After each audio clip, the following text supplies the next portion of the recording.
yow Omar temps yi doo attaqué Sonko Diomaye ngay attaqué mais il faut que nit ñi xam ne man jamono ju may xeex ak Sonko mooy bu muy nekk ci opposition am doole dëgg ma taxaw défier ko ñoom ay booy passif di taal ay kër ba nar a taal sama kër ma défier leen jàkkaarloo ma jàmbaarloo ñoom ñi ñëw au pouvoir ñi nekk 2 ans au pouvoir ma taxaw di jàmbaarloo dem si ñaari yoon kaso donc ça veut dire que le Sonko étant fort je l'ai affronté mais le Sonko étant faible je pense que il faut que ñu xam ñun lu ñu bëgg leneen li mooy Abdourahmane Diouf aussi benn côté lay wax peut-être position bu mu occupé woon on attendait des réponses avant Sonko di génn ci gouvernement mooy Sonko l'a menacé publiquement jàpp nañ ne da doon jël mu ne ko tegal loolu tax mu randal ko yóbbu ko du ministère donc pour moi aujourd'hui s'il a eu le courage de répondre Sonko c'est que Sonko n'est plus dans le gouvernement et Sonko n'a plus peut-être cette force qu'il avait pour le répondre pour man loolu ça veut dire que nit boo war a wax ginnaaw nit mais da nga war a affronter nit et c'est ça qu'on attendait mooy le courage donc pour man lu mu nekk di def nii c'est pas une affaire de courage mais c'est une affaire d'opportuniste c'est une affaire de pouvoir chercher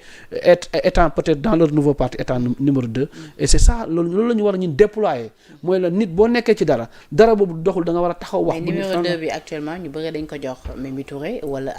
Aldiouma Sow qui depuis lors quand même. xam nga ñoom déjà ñoom ils ont un problème parce que mooy wax pour te dire que. nekkuñ ci soxla askan bi mais ñu ngi ci repositionnement politique mooy cette coalition là mooy ñu ngi ci seen parti Sonko mu ngi jaay ay cartam mu ngi wër donc ça veut dire que tous les deux lu leen ñoom ñëpp lu leen intéresse mooy ce groupe là bi ñëwandoo au pouvoir en 2024 c'est leur survie politique moo leen te man damaa jàpp ne muy Mimi Touré muy Abdourahmane Diouf ku ci nekk mais tu oublies y a le ministre des forces armées bi nekk tamit di def Yankuba Diémé bi nekk di def loo xam ne kenn mësul gis ministre des forces armées bu ko def mooy lan di créer ay audience politique di recevoir ay nit politique di leen créer di leen recevoir ci biir ministère des forces armées di photo ak ñoom di ko wone di def ay recrutement politique di def ay recrutement politique et c'est du jamais vu dans l'histoire du Sénégal donc pour man aujourd'hui ils ont ces problèmes là mooy Mimi Touré là Abdourahmane est là Aldiouma est là Yankuba Diémé est là maintenant Diomaye tous ils cherchent à un niveau 2 bien sûr que si moi j'étais Diomaye ñi ma àndandool depuis barki démb ba tey ñi ma xam ñoom lay àndal et je pense que ñoom ñoo gën a placé pour nekk numéro 2 léegi nag je pense que je comprends ku ci nekk da nga parce que je le dis en toute conscience parce que man par exemple Mimi Touré ñu muy woo pour ñu rejoindre Diomaye du leen wax ne kaay rejoindre Diomaye da lay wane la non kaay nga jàppale man ngay jàppale.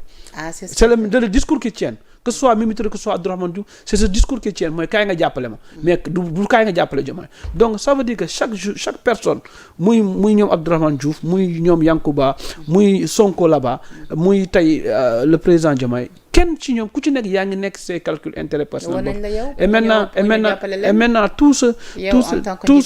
foofu laa jëm tout ce tintamarre dañuy fàtte le peuple man woo nañ ma jumla ndax woo nañ ma ba tey j'insiste mais man li ma wax sama waxu démb may wax sama waxu tey man pour le respect même des Sénégalais pour le respect des votes des Sénégalais dama gëm ne ce régime pour ces 5 ans là c'est le régime de Pastef pour le respect des Sénégalais dama gëm ne bokkuma ak ñoom idéologie politique duma ànd ak ñoom ci lu ñu nekk nii pour le respect sama bopp ak ñi ma jur ak ñi ma àndal damaa gëm ne nit warut a transhumé surtout ñoo xam ne bokk ak ñoom idéologie loolu bokk na beneen bi aussi nit booy ànd ak moom da nga koy naw ci xam-xam da nga koy naw ci mënin ñaar yooyu lan la ci Bassirou Diomaye Faye mun ma jaay man xam-xamam doyuma mëninam amul lu mu fi teg ci Sénégal lu mu liggéey pour ma war a mun a wax ne c'est l'intérêt du Sénégal donc munu moo jaay xam-xam amu ko mënin munu ko donc parce que ça veut dire que kon bu ma nee damay dem ci moom pour wuyu ji ko pour l'intérêt du Sénégal amul lenn lu mu teg lu leer loo xamante ne intéressant donc ça veut dire sama intérêt bopp laa fay def beneen mooy si tu as la chance de travailler avec le président Macky Sall xam li mu xam ak mëninam ak capacité am je pense que xeeb nga dem liggéey ak ñi. kon daal yow daal c'est peine perdue. voilà c'est peine perdue. xeeb nga non du ma dem peine loolu. pourtant ñu bëri dañu ni actuellement yéen ngi doon ànd ak président Macky Sall ba ñu nekk ci APR à rappeler que ne yow bokkatoo APR donte ni yow yaa ngi soutenir le président Macky Sall ñu bëri dañ ni mouvement yi ñu gis ñuy créer nii fan yëpp peut-être c'est plus pour dem soutenir le président Bassirou Diomaye xam nga d'abord tax sax ñu bëri di douter actuellement ci avenir politique u APR. xam nga il faut faire une lecture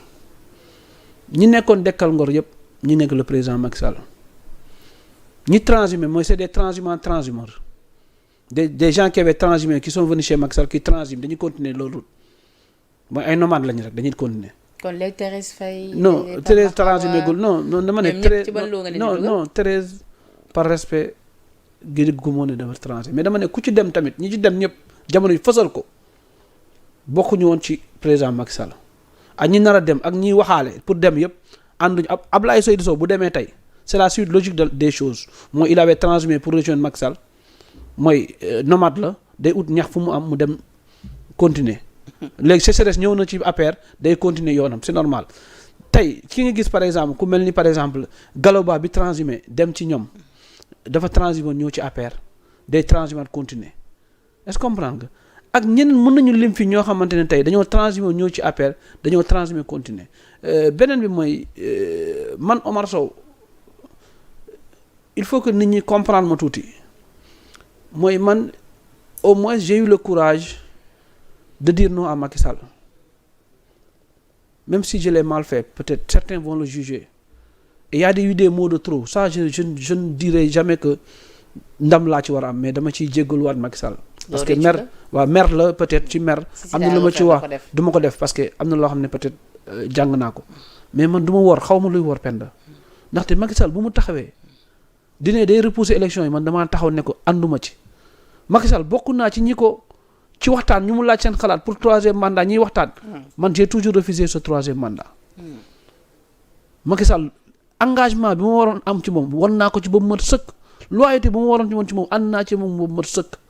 parce que lan il faut que les gens se rappellent de l'histoire Penda dañ fee nekkoon di xeex ak jàmmaarloog Pastef ñi gënoon fës bokk naa ñi doon dem plateau bi je pense que bokk naa ci ñi ci bokkoon doon xeex te waaw voilà même bu mu demee après bokk naa aussi bu mu nekkee ci pouvoir ñu doon xeex j'étais juste un simple membre du cabinet pourtant am na ñu fa nekkoon ñu ma ëpp daraja ay ministre de la république yi Macky Sall nommé ay ñu dem man Macky Sall mosuma may terrain mosuma may oto au-delà de mon salaire boo xam ne am naa ko xeebuma ko nag parce que am na ñuy am engagement bu ëpp bi ma am mais amuñu chance boobu am signature bi mais c'est juste pour dire que nous avons été élevés par Macky Sall la dekkal ngor bi ñu Macky Sall bu ko Abdoulaye Wade di sonal mu créé dekkal ngor sa dekkal ngor la l'héritage la man damaa gëm ne ci ñu koy porter ci laa bokk mais te mooy dekkal ngor bokk na ci bañ a wor bañ a saalit bañ a xaddi bañ a transhumé jom fulla ak fayda te loolu la